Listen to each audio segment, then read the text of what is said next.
Well, Eric, I am excited to catch up today. You and I got to connect, a couple of weeks ago. Some mutual friend kind of connected us through a networking group, and immediately we get on the call and we just pull a couple of threads and ask a couple of questions, and it was like nonstop conversation. So I thought this will be a good conversation to have on the podcast. So welcome. Thanks for joining me. Thank you. Yeah, it's great to continue what we were doing before because I just felt like the time flew by when we talked last time. I felt like I was like, we should have been recording all of that, because we just got into some passion points for both of us around leadership and coaching and how to help invest in leaders. And so we'll get to hopefully recreate a little bit of that and capture some things that are meaningful to the listener today. But I would love for you to just kind of kick us off, telling us a little bit about your background and how you got into kind of coaching work and the space that you're in now. Sure. Yeah. I started out. I'm a therapist by trade. I went to school for psychology, and it ended up being psychology and philosophy because I was convinced by a very convincing philosophy professor I could do both. And so I went through that and I got my master's in psychology. I was doing therapy since after my junior year in undergrad. And then I went on and got some certifications, behavior specialist work, trauma-informed family therapy work.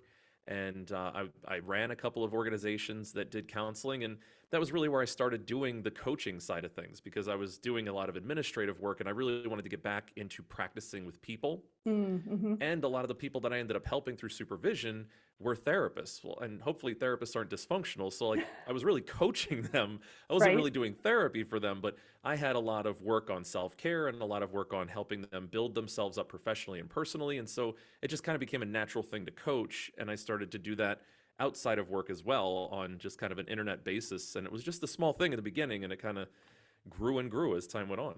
What did you discover you liked so much about the coaching side of things that it kind of kept pulling you that direction? I love a lot of things about coaching. So I think that coaching is therapeutic, even if it's not therapy. Right. And so that's fun. But I like to bring people from not just being dysfunctional to functional, but I really like seeing people go from functional to highly functional. I think that Mm. that's where you see a lot of the gravy being made. Like that's a lot of good stuff comes from that. Just, going from functional, I'm making it, I'm getting by, everything's okay, that sort of mediocrity to really Hmm. excellence. I love to see that difference in lifestyle for people and like their mood, quality of life, all those things go up a lot when you have that change. Yeah, and it's interesting. I appreciate that phrasing of that from, just not just dysfunctional to functional, but functional to highly functional. Because I think there's so many leaders that I and I love your perspective on this, but I think sometimes we just get into the routine and the responsibilities and just all the stuff coming at us. And I think I can resonate with that just functional place. It's like, okay, I'm doing what I got to do. Right. Yeah. Is that what you notice as well? Yeah, and especially, I look at my lead therapists, and that was really my behavior specialist consultants or my mobile therapists. They were the leaders of their team, Mm-hmm. but they didn't often act or feel like leaders because they just felt like, well, I have to do my job. And so they get caught up in task orientation and they're Yes. doers and doers and doers, and they're not being the thought leaders of the group. They're not bringing ideas to the table for the family because they also get caught up in, oh, we have so many problems. Oh, there's so much stress. Like, man, I really need to put out this fire instead of making a fire plan and a fire safety plan so you don't Mm. have so many fires. So, like, that was a lot of the self care work that I was talking about with them is, if you have a lot of fires at home, if you got a lot of stuff going on there, it's going to be really hard for you to come and be focused and do a really good job and have that drive and sit back, maybe get that 10,000-foot view and get the rest of your team calm and plan for that. So That's right. that's really the big difference, I think, is that they're not leaders often forget they're leaders because they have so many problems of their own. Oh, that's really good. Yeah. Yeah. So say more about that. And does that lead into a little bit of how you got to your business is called Holistic Life Consultant. So is that part of that holistic piece that you kind of zero in on? Yeah, definitely. I mean, my soapbox for my therapist was self-care. And a lot of that Hmm. started out with just, look, if we are looking at your job and if I have to train you and educate you in this one little area, it becomes this giant monster that we have to slay, this big hill we got to climb. But if we could just change little tiny pieces of all the aspects of your life, maybe 1%, half a percent change, Hmm. globally, that's going to make such a large positive net benefit that all of a sudden the energy levels go up, stress levels go down, start to become more calm. And now, with very little effort in all these areas, we're able to move mountains because it just doesn't seem like that big of a deal anymore. Hmm. Yeah. Can you give me an example? I'd love to hear of like, I mean, I know you can't give specific Yeah. stories, but you see you're working with leaders in really all types of businesses right now Yeah. at this point in your work. And because I think there's probably leaders listening to this that are going, some of the light bulbs are going on of like, yes, of course, I feel that myself. I can see that in my team that, we're juggling so many different responsibilities and all the components of our life. And just paying attention to all of those pieces really does have an impact on our work life significantly. So I'd love for you to maybe just give us some ideas or examples of like practically kind of what that's looked like and where you've seen that movement or that growth in the work Yeah, people you've no, worked with. definitely. So a lot of times I work with people on the little things in a week. So if we just looked at it in the week in the life of your Mhm. typical leader, let's say you have a couple kids, you have a dog, you have a life at home, you want to see your friends, you've got some bills to pay, and you also have to make sure that you're getting on top of your emails every day. Mhm. So we could do little things everywhere there. We could do a little bit of meal prep on Sunday. So one of my favorite examples is making a bunch of pancakes that are healthier. You put some fruit and stuff in them, and then you freeze them and you put them in the freezer, and then you show the kids like, here's how you use the toaster oven or however you want to reheat that in the morning. Right. I've had 8-year-olds, no problem, just putting that in there, reheating it. Then they have breakfast taken care of, and it's not a crappy breakfast. So now you're not stressing out in the morning about, is my kid eating?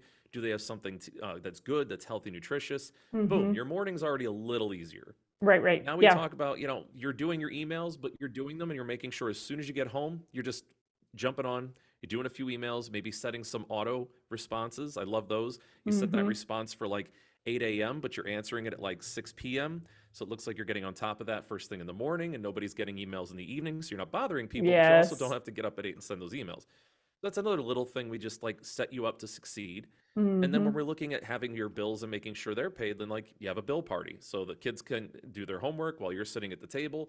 You have your laptops together and you say, what homework do you have? Well, my homework is this bill and this bill and this bill. Your homework is Uh-huh. math and English. So it's a little bit fun. You get that activity together and it's a lot easier to say we're all doing that together. And it's a lot more show than tell in leadership, again, in the home for the kids. You don't have to tell them to do homework. You'd say, we are all going to sit at the table and get our work done. Right, So there's a right. lot of little stressors that gets rid of in a week. I've seen just that small change to a daily routine, a weekly routine, make people a lot less stressed out. Yeah, that makes a lot of sense. Yeah, like anywhere I forget what book it's from, but habit stacking. Just that like how can you like bunch some of your responsibilities together to make them easier or, just more efficient in how you do the work you do. But I love those. Those are really simple. I love the pancakes idea.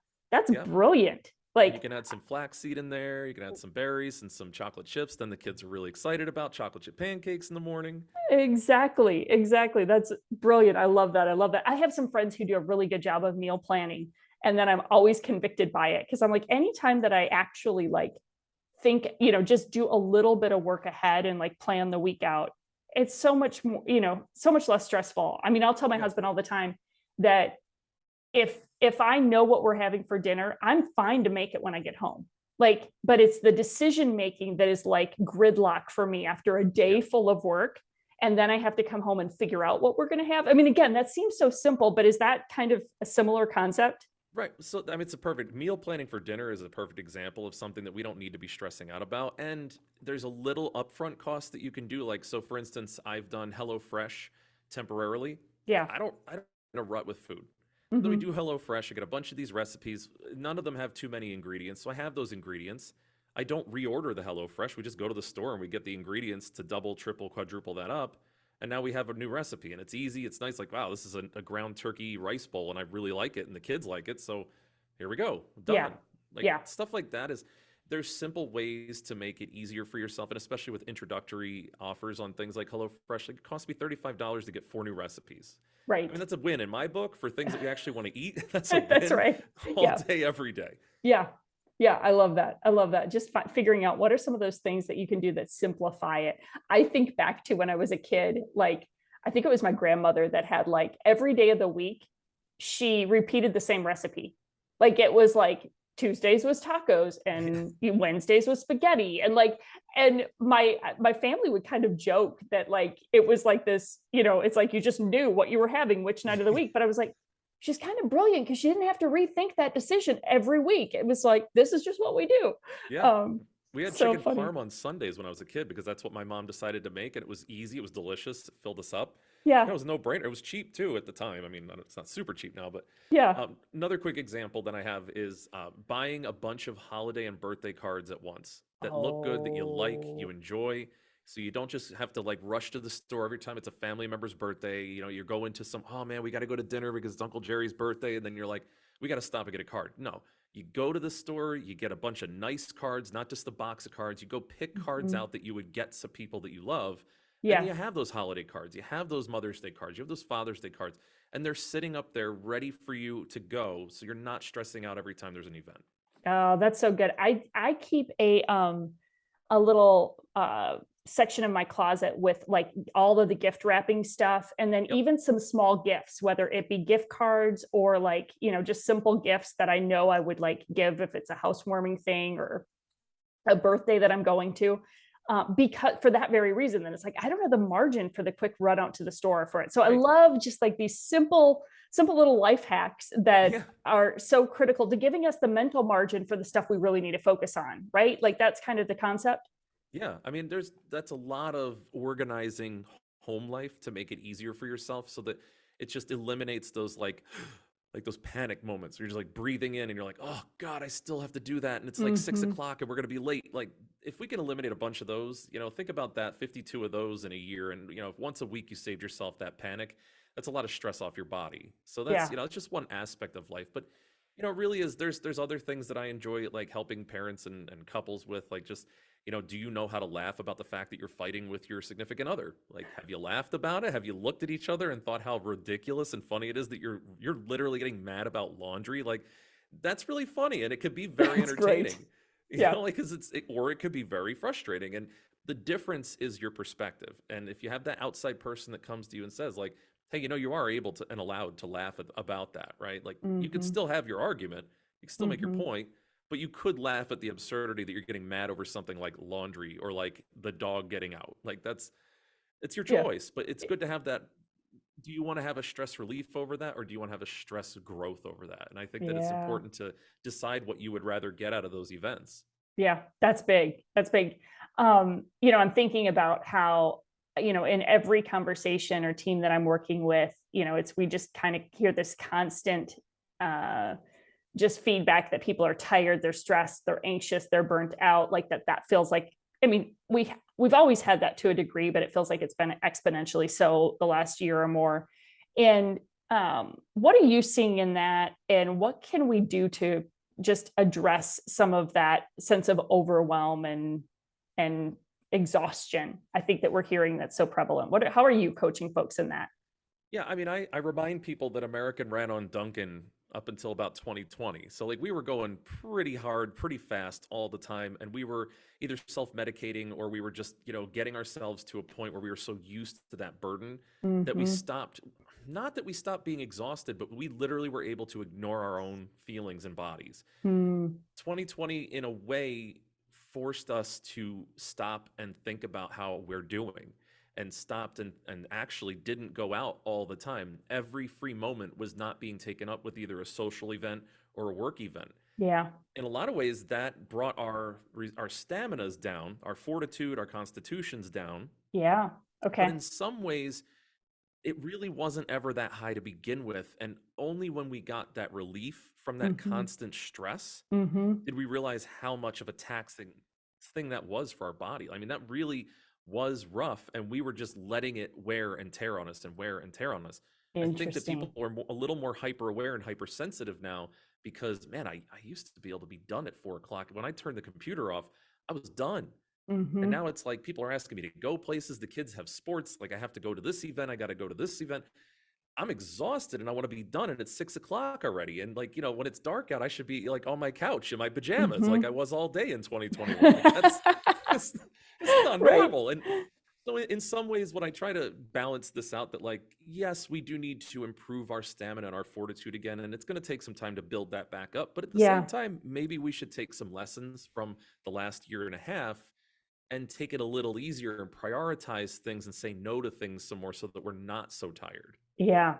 Oh, that's really interesting because as you were saying that and describing it, I'm thinking about the times when more recently I've almost shamed myself because I was like, I used to be able to do multiple nights out and like, go, go, go, go, go, go, go. And I'm like, what is wrong with me that I don't want to like engage at that same like intensity level? Or a prime example is my travel schedule this fall really was probably similar to like pre-pandemic travel schedule. Like I finally was back to on the road with clients almost every week like I was in, 2019. And this year it just like I was just fried. Like I couldn't wait to get to the end of my travel stint. And I loved the work I was doing. I was with great people doing really meaningful things, but I was like, why is my travel wearing me out? I used to be able to do this all the time. But Yeah. what you just shared kind of explains that. Yeah, we reset a little bit and probably became a little more aware of that actual wear and tear. And you're like, wait a minute. I don't know if that's quite the pace I want to survive at because I Yeah. feel like sometimes that's what it's felt like was more like survival.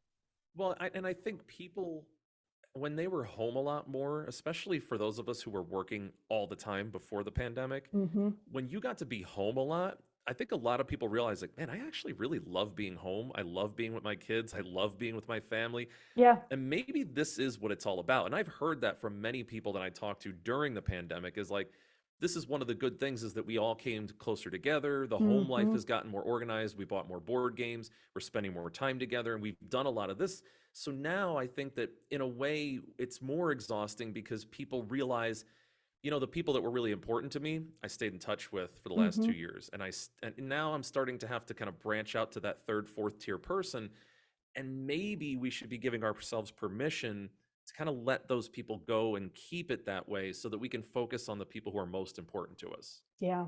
Yeah. That's really, yeah, really insightful. So, one of the topics that I think you and I both have a lot of just passion for is the importance of self leadership and particularly beginning with self awareness. So, I'd love to hear like you've kind of like already given us little glimpses of this, but just how are you coaching leaders in that that fundamental skill of self awareness, self leadership? Like, what do we need to be paying attention to as far as that goes? It's the first thing that I think is really important about leadership, especially like in the work environment. Like I think about this in terms of businesses. Sports gives us a great model for the difference between a captain and a coach. Ah, uh-huh, uh-huh. The captain is a leader. The captain is the team member that other team members look up to. They're a part of the team, and yet they're that head above the rest of the team in terms of what they have to worry about, what they have to coordinate, what they have to strategize, and what they have to mitigate. Mm-hmm. That doesn't mean they don't need a coach that's not in the fray looking at it from that 10,000 foot view and telling them, hey, you should be on the lookout for this. You should be slowing this down. You should be taking care of yourself. Make sure that you're able to take care and take a breath so that you can show the rest of the team that this is going to be okay. Don't let the momentum change against you. Keep the momentum in your favor. So, sports really does give us that That's really mentality. And good. Yeah. a lot of times giving people that analogy really helps just to clear that air and give people again that permission to not feel like a failure because they need help as a leader. Mm, yeah. Yeah. Say that again. That permission to not feel like a failure. Just because they need a coach, like that, just because they need help as a leader doesn't mean that they're a failure. And I think that's really important for leaders to remember is they need help just like everybody else. Mm-hmm. Yeah. And the more help that a leader gets, the better that the team will do because they're going to have a leader that now has reinforcement. That's good. Yeah. I love that so much because I think sometimes do you get a sense from leaders that they feel like it's weakness to admit that they need support? Yes, absolutely. It's either weakness, it's some kind of failing, it's that they don't have what it takes. Like leaders feel like everything's on them, even though like, a leader will have, like you'll have mid and mid high level executives and they do have a lot of things under their belt. They have a lot of like a whole department or they'll have a whole branch, but there are people above them that also offer support. And a lot of times, like leaders feel shy to even accept that support from their superiors because it's like, oh, well, I don't want them to know that I'm somehow not able to do this job. And it's like, I have to explain a lot of times if you don't ask for help, that's a red flag because people who are Mm, there to support you and people who are there to help you do a better job are thinking maybe you don't see the spots where you could use some help. And that's not a great trait. that's really good. You're exactly right. Yeah, I love that. Really big. Okay, so